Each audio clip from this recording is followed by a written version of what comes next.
कोई भी अपने मूल स्वभाव को नहीं बदल सकता। नदी के किनारे एक साधु रहते थे। वे न केवल विद्वान थे, बल्कि उनके पास जादुई शक्तियां भी थी।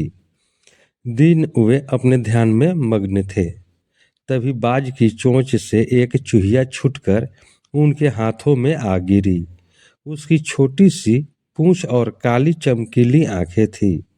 उन्हें वह बहुत अच्छी लगी, पर घर ले जाने से पहले उन्होंने जादुई मंत्रों के प्रयोग से उसे एक लड़की में बदल दिया। वे उस लड़की को घर ले जाकर पत्नी से बोले, तुम हमेशा से संतान चाहती थी, तो लो, आज से यही हमारी पुत्री है। इसे पूरी देखभाल और स्नेह से पालो। साधु की पत्नी भी अपनी पुत्री को देख प्रसन्न हो उठी। वह उसे राजकुमारी की तरह पालने लगी। साल बीतते गए। नन्ही लड़की एक सुंदर युवती बन गई।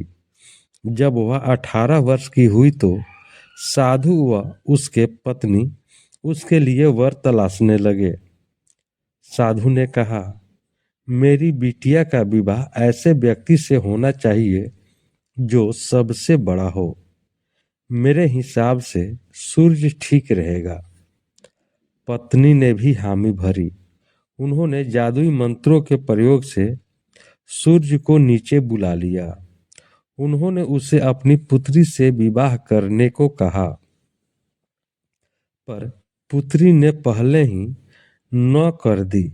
वह बोली, पिताजी, यह तो बहुत गर्म है। मैं उससे विवाह करूंगी जो इससे भी बेहतर हो। साधु निराश हो गए। उन्होंने सूर्य से कहा कि वे ही कोई वर सुझाएं। सूर्य ने कहा, बादलों के देवता से बड़ा कौन होगा? उनमें तो मेरी किरणों के भी रोकने की शक्ति है। साधु ने बादलों को नीचे बुलाया और अपनी पुत्री से विवाह करने को कहा, पर इस बार फिर पुत्री ने माना कर दिया और बोली, ये तो कितना बदसूरत है, मैं इससे विवाह नहीं कर सकती। साधु ने बादल देवता से कहा कि वही कोई अच्छा वर सुझा दे। वे बोले, पवन देवता ठीक रहेंगे। वे तो मुझे भी अपने फूंक से उड़ा देते हैं। साधु ने पवन देवता को बुलाकर अपनी पुत्री से विवाह करने को कहा। पुत्री ने फिर इनकार कर दिया और बोली, मैं इससे शादी नहीं करूंगी। ये तो कहीं टिकते नहीं, हमेशा यहाँ वहाँ भागते रहते हैं। साधु ने पवन देव से पूछा, क्या मेरी पुत्री के लिए ऐसा वर हो सकता है जो आपसे भी बेहतर हो?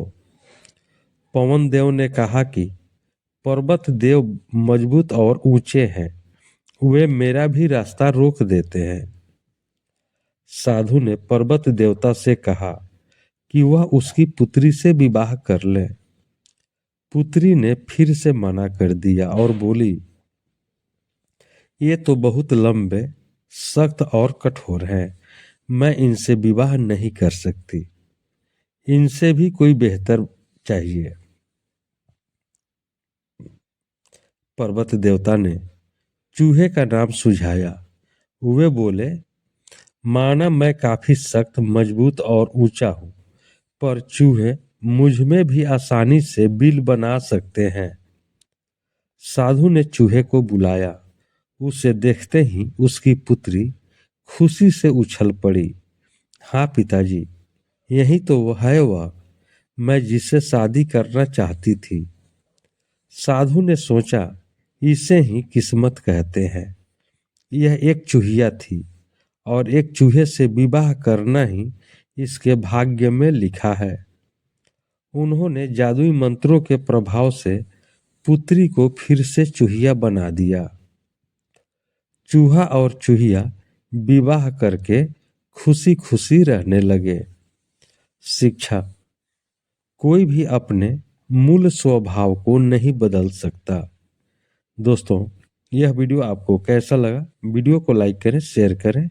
चैनल पर नए हैं तो चैनल को सब्सक्राइब कर लें, बेल आइकन का बटन दबा दें कि इस तरह की वीडियो आपको हमेशा मिलती रहे। अब हम लोग अगले वीडियो में मिलेंगे, तब तक के लिए जय हिंद, जय भारत।